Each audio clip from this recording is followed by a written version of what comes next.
En el pueblo de San Bartolo del Monte, nadie se atrevía a poner un pie en el viejo encinar cuando el sol se escondía. Las abuelas juraban que ahí vivían los duendes, criaturas antiguas que nunca daban nada gratis. Todo favor, decían, lo cobraban con intereses. Pero Mateo, pobre Mateo, estaba desesperado. Su hija pequeña se le iba, consumida por una fiebre que ningún doctor podía curar.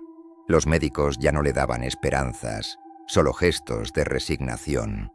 Fue entonces cuando la anciana Tomasa, con la voz quebrada y mirando a todos lados, le susurró al oído lo que nadie se atrevía a decir en voz alta. Si le dejas algo al duende del encinar, él escucha. Aquella misma noche, con el corazón encogido, Mateo se adentró en la oscuridad del bosque. Llevaba una ofrenda, pan recién hecho, la miel más dulce de sus colmenas, y en una pequeña hoja, una gota de su propia sangre. Buscó el árbol más viejo, el más retorcido de todos, y depositó sus regalos a los pies de sus raíces nudosas. En ese preciso instante el viento dejó de soplar. El silencio fue tan profundo, tan absoluto, que a Mateo le dolieron los oídos. Se sentía observado por 1000 ojos invisibles. Y entonces, una voz infantil y extrañamente cercana, rompió la quietud. «¿Qué quieres a cambio?», preguntó. De entre las sombras más densas emergió una figura. No medía más de 1 metro de altura, con la piel del color de la corteza y unos ojos negros como 2 pozos sin fondo. Su sonrisa, llena de dientes afilados y diminutos, no transmitía alegría, sino una astucia ancestral. El duende se acercó a la ofrenda, la olfateó con curiosidad y luego fijó su mirada en Mateo. «Tu hija vivirá», sentenció la criatura con una certeza que helaba la sangre. «Se levantará con el sol y su risa volverá a llenar tu casa, pero cuando yo vuelva a buscarte, cuando escuches mi llamada, solo te pido una cosa: no debes mirarme a los ojos». Mateo, cegado por el amor de padre y la desesperación, aceptó sin dudarlo un segundo. ¿Qué era no mirar a alguien a cambio de la vida de su hija? Al amanecer, ocurrió el milagro. Su pequeña respiraba tranquila.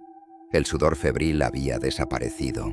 Al tercer día, ya caminaba por la casa, persiguiendo al gato y pidiendo comida. El pueblo entero hablaba del milagro de la hija de Mateo, y él, aunque agradecido, sentía una espina de inquietud en el alma. Intentó olvidar el pacto, convencerse de que todo había sido un sueño febril producto de la angustia. Casi lo logró. Hasta que empezaron los ruidos.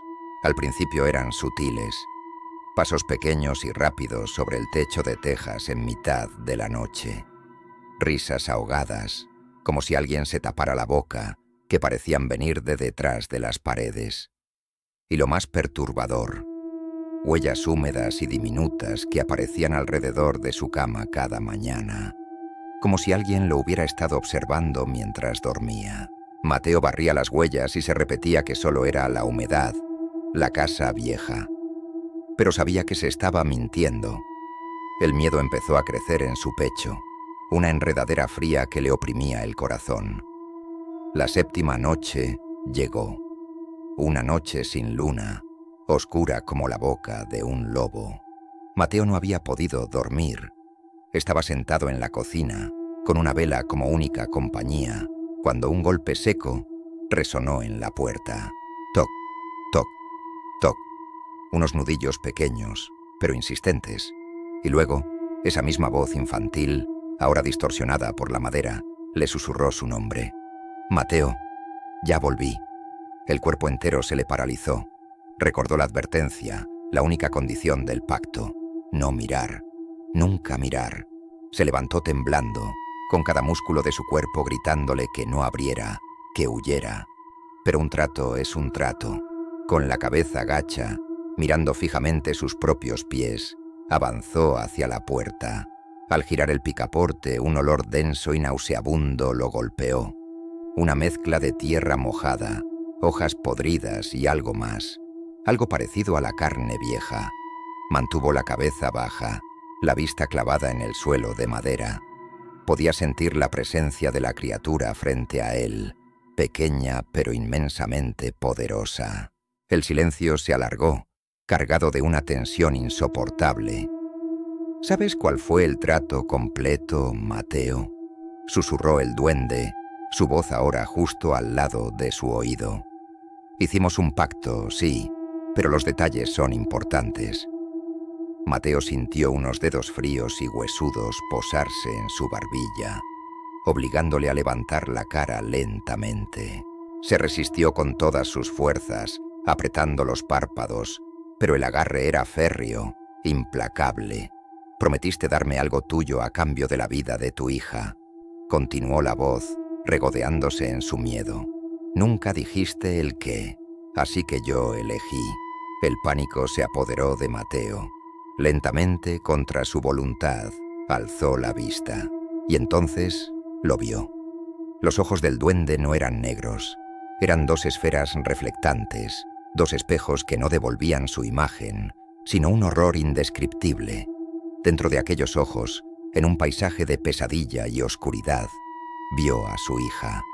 No estaba sana ni feliz. Estaba atrapada, retorcida en una postura imposible, llorando en silencio desde un lugar sin luz, un abismo del que no había escapatoria. Sus pequeños ojos le suplicaban ayuda desde el fondo de aquella prisión infernal.